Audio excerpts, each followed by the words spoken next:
네, 안녕하세요. 3월 29일 아들금천 뉴스라인입니다. 첫 소식입니다. 드디어 공사가 끝났습니다. 시흥5동 세청사가 어제 3월 28일부터 업무를 시작했습니다. 링남 오거리에서 바라본 전경인데요. 시흥5동 주민센터라고 커다랗게 써있고 그 밑에는 시흥행궁 전시관이라고 적혀 있습니다. 현수막으로 3월 28일부터 업무를 시작한다고 안내가 되어 있는데요. 일단은 처음에 업무를 시작하면 조금 불안한 부분도 있고 좀 더러운 부분도 있긴 한데, 일단 2층 민원실은 좀 깔끔하게 단장이 되어 있습니다. 좀 2층은 민원실 2층에 좀 위치해 있고 이렇게 천정과 바닥이 좀 깨끗하게 되어 있는데, 문제는 1층이 곳곳이 공사 중이라는 겁니다. 어제 28일 제가 오전에 현장을 찾아갔는데 이렇게 포크레인까지 동원해서 조경 작업이 이렇게 한창 진행이 되고 있었습니다. 뿐만 아니라 여기서 공사가 진행되면서 콘크리트 먼지나 이런 하얀 그런 분진들이 지금 바닥에도 뽀얗게 있어서, 사실 공사하는 사람들이지만 여기서 일하시고 있는 분들 같은 경우는 하루 종일 이런 먼지를 계속 먹을 수밖에 없는 상황이라서 건강에도 좀 더 위해를 받는 게 아닌가 생각이 좀 들었습니다. 또 옆에는 이렇게 빌라가 있는데, 사실 이 빌라는 공사할 때부터 좀 문제가 있었습니다. 이렇게 출입구를 막는 그런 것도 있었고, 그래서 좀 이렇게 민원이 좀 있었는데, 마지막 준공 한흑히 앞두고 있는 상황에서 이렇게 현수막 같은 거 붙였는데요. 뭐냐면 남의 땅에 애채비움을 받고 건물 다 부셔져 빗물이 새고 관공서가 할 짓이냐라고 좀 강하게 현수막을 붙였는데요. 아직까지 공사가 진행되면서 있었던 그런 문제들이 아직 현장에서 이게 해결되고 있지 않는 모습이어서 좀 안타까운 모습입니다. 그리고 이 공사는 4월 6일 준공식을 할 예정이고요. 4월 준공식 이후에는 6층에 시흥행궁 전시관이 있는데, 요거는 공사와 설치가 계속 진행되려고 합니다. 5월에 되어야 좀 완공이 될 것 같아서 시흥행궁을 좀 바라보고 계신 분들은 기다려야 될 것 같습니다. 그리고 1층에 행궁 어린이도서관 같은 거 있는데, 거기도 지금 어제 제가 갔을 때는 박스와 이런 각종 기자재로 인해서 거의 들어갈 수도 없는 상황이었습니다. 그래서 좀 이렇게 좀 서둘러서 개관했나라는 생각이 좀 들고, 오히려 한 하루 이틀이라도 좀 더 이렇게 환경을 깔끔하게 만든 다음에 주민들에게 그리고 일하는 사람들에게도 개방하는 게 좀 낫지 않았나라는 그런 아쉬움이 좀 있었습니다. 다음 소식입니다. 중앙대학교 광명병원이 3월 21일 개원하고 진료를 시작했습니다. 광명의 소식을 왜 전해드리냐라고 싶은데, 금천구의 종합병원이 토요일이죠. 4월 2일 날 기공식을 갖습니다. 그래서 지금 광명의 큰 대형병원, 그리고 금천구에 지금 들어서 대형병원이 어떤 차이가 있는지 한번 좀 비교해보게 좀 만들었는데요. 일단은 광명병원은 지하 8층, 지상 14층의 건물입니다. 그리고 병상은 700개고요. 암병원, 심장, 뇌혈관, 소화기, 호흡기, 척추, 관절까지 6개 센터가 유기적으로 좀 진행되고요. 그리고 최신 의료기, CT나 아니면 MRI의 장비들을 갖추고 개원을 했습니다. 금천구 대형 종합병원은 4월 2일 기공식을 갖는데요. 810병상입니다. 이게 조감도인데요.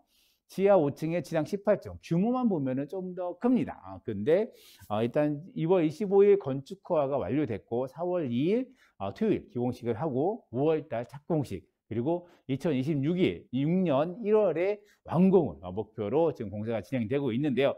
문제는 완공 이후입니다. 완공 이후에 금천구와 중대 광명병원은 직선거리로 4km밖에 되지 않습니다.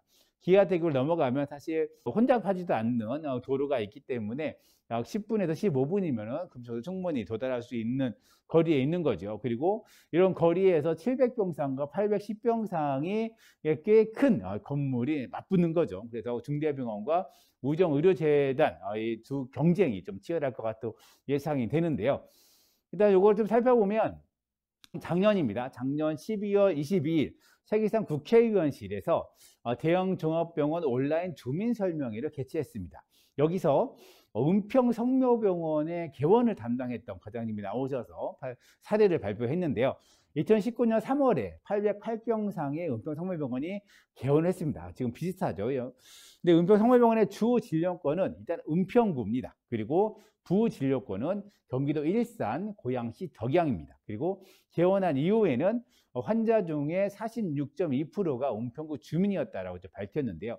요거를 좀 금천구에 대입하면 금천구 대형 종합병원 그리고 중대병원인데, 중대병원의 주요한 주 진료권은 광명일 겁니다. 그리고 사실 거리상으로는 금천구도 가깝죠. 그리고 옆에 안양이 있죠. 안양, 광명, 금천 주민들이 이용할 확률이 좀 높고요. 그리고 부진료권은 금천과 안양이 될 것 같습니다. 근데 손익계산도 이들을 해야 되기 때문에 그럼 인구가 얼마냐 한번 따져봤는데요. 2022년 2월 기준입니다. 은평구 인구는 47만 2,640명. 이죠. 금천구는 23만 8,856명입니다. 그래서 거의 2배에 달합니다. 광명시는 29만 1,331명, 안양시는 54만 9,827명입니다. 그래서 참 주요하게 많은 인구를 가지고 있는 안양시가 제일 큰 인구가 있는데요. 인근의 구로구나 동작구, 영등포구는 여기까지 올 것이냐, 종합병원, 금천구 종합병원이나 아니면 중대병원까지 올 것이냐 부분에서는 일단 구로구는 구로고대병원이 좀 있고요. 관악구는 보라매병원, 영등포구는 한림대학교 성심병원이 있습니다. 그래서 이 경쟁을 통해서 우리가 금천구의 이 종합병원이 어떤 병원으로 거듭날 것인지, 우정의료재단이 어떤 병원을 만들고 싶은지, 왜냐하면 중대병원 같은 경우는 의과대학이 있습니다. 의과대학이기 때문에 그 방향성이 보이는데, 지금 우정의료재단 지금이 만들고 있는 대형 종합병원은 덩치는 큰데 810병상에 18층이 아주 높은 그런 덩치는 큰데 여기에 들어설 소프트웨어들이 어떤 것들인가 부분에서 좀 규칙화 주목되는 부분입니다. 이번엔 그 우회 소식을 전해드리겠습니다. 그 우회가 235회 임시회를 24일부터 진행되고 있는데요.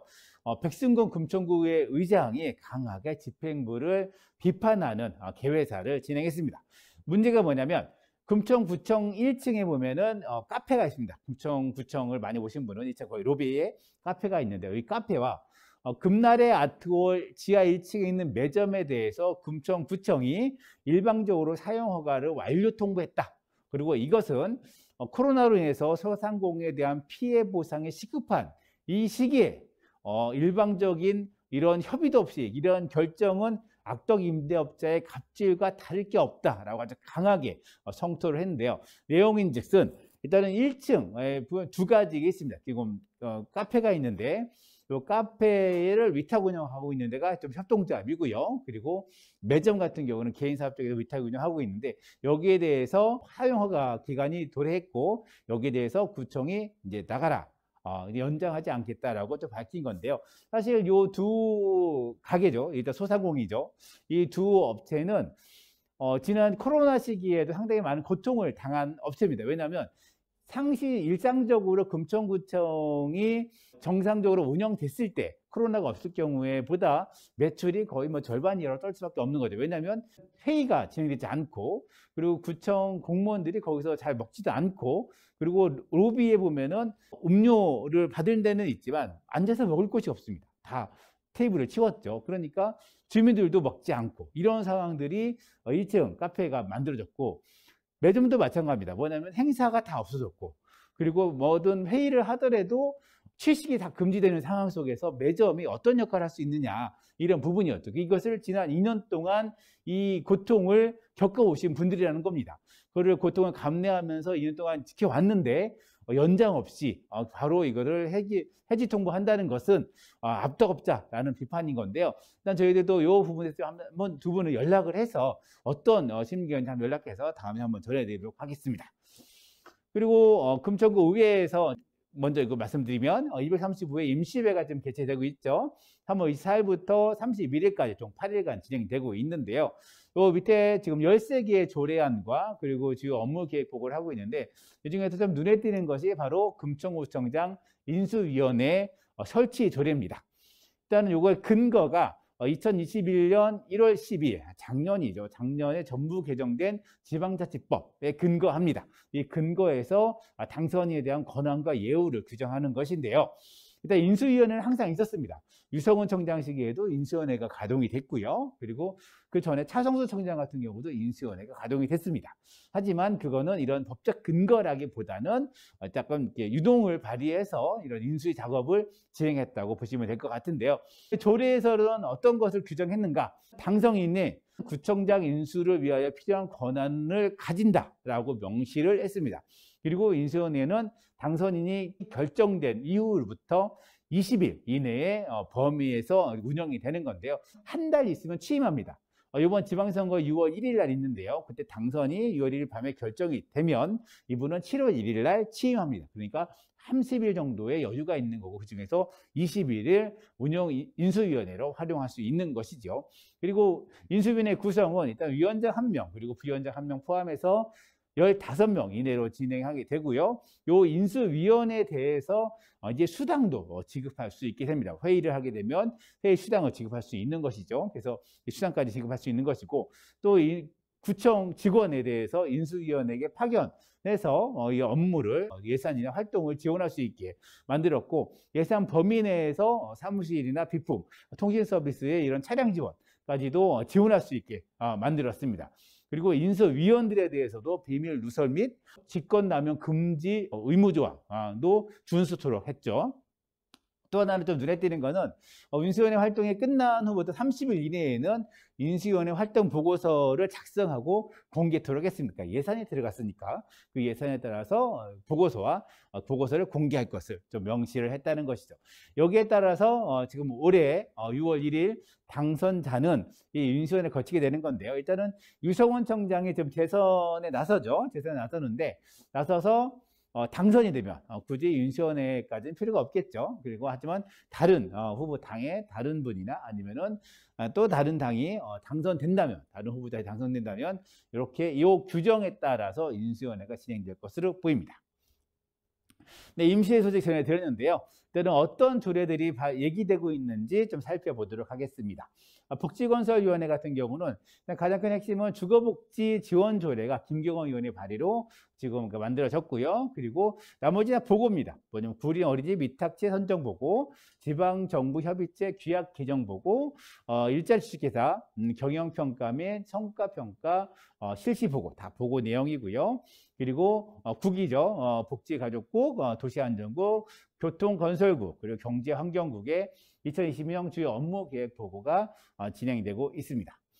행정재경위원회 같은 경우는 좀 더 많죠. 좀 많은데 말씀드린 인수위원회 설치 및 운영에 관한 조례안이 지금 상정되어서 논의됐고요. 그리고 자치법규의 입법에 관한 일부 개정, 그리고 일본식 한자어 정비를 위한 일부 개정안, 그리고 구세감면 조례 일부 개정안, 지방공무원 정원조례 일부 개정안, 그리고 통합방위협의회 구성, 운영에 관한 일부 조례 개정안, 그리고 지난주에 저희가 말씀드렸죠. 중대재해처벌법에 따라서 산업재해 예방 및 노동안전보건지원 조례안도 상정되었습니다. 그리고 금천문화재단 경영평가 성과평가 실시 보고, 그리고 금천구 통반장 설치 조례 일부 개정안, 그리고 주요 업무 계획 보고, 그리고 소관부서는 민원 감사 담당관, 기획재정국, 행정문화국, 보건소 시설관리공단, 문화재단 이렇게 해서 업무 보고를 받습니다. 이 내용들은 금천구 홈페이지에 보면 회의록으로 다시 볼 수가 있고요. 본회의에 한해서는 영상으로 볼 수 있습니다. 혹시 내가 직접 이런 회의를 참관하고 싶다 싶으시면 본회의나 아니면은 상임위 상관없이 사전에 신청하시면 누구나 가서 신청이 볼 수가 있습니다. 그래서 우리 그 의원들이 이렇게 일을 하고 있구나, 공무원들이 이런 일을 하고 있구나, 그런 보고 내용을 통해서 알 수가 있으니까 참관도 한번 권유해 드립니다. 그리고 코로나로 중단됐던 해피워킹이 2년 만에 재개됐다는 소식 전해드립니다. 3월 12일에 진행이 됐는데요. 그리고 해피워킹이 한 7, 8년 된 사업입니다. 차도수 청장 때부터 한 달에 한 번씩 걷기, 운동을 하는 그런 행사였고요. 상품도 많이 있었고, 추첨도 통해서 주민들이 많이 상품도 가져가기도 했습니다. 그래서 안양천 걷기도 했었고, 뒤에 호암산 누설길을 걷기도 했었는데요. 저는 3월 12일 2년 만에 개최된 해피워킹이었고 250명으로 제한해서 운영됐습니다. 토요일 아침이죠. 토요일 아침에 진행돼서 아침 7시 50분에 체조를 하고 준비를 하고 8시부터 금천교와 철산교까지 가서 그 반환해서 다시 다목적 광장으로 오는 1,005km 내외의 구간입니다. 하여튼 오랜만에 2년 만에 재개됐다는 소식. 코로나 확진자가 많이 늘고 있지만 이런 일상으로 접근은 조금씩 되고 있다는 점 확인차 전해드립니다. 그리고 이제는 좀 있으면 4월이죠. 정말 날씨도 이제 따뜻해지고 있는데 이제 봄이 왔고 농사의 계절이 들어왔습니다.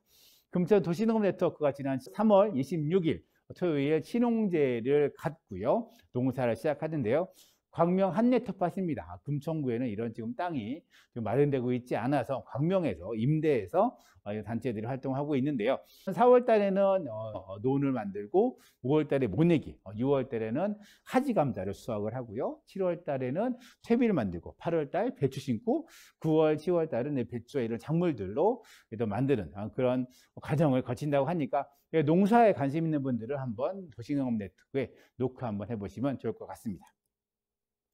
그리고 이번에는 이동약자분들을 위한 소식인데요.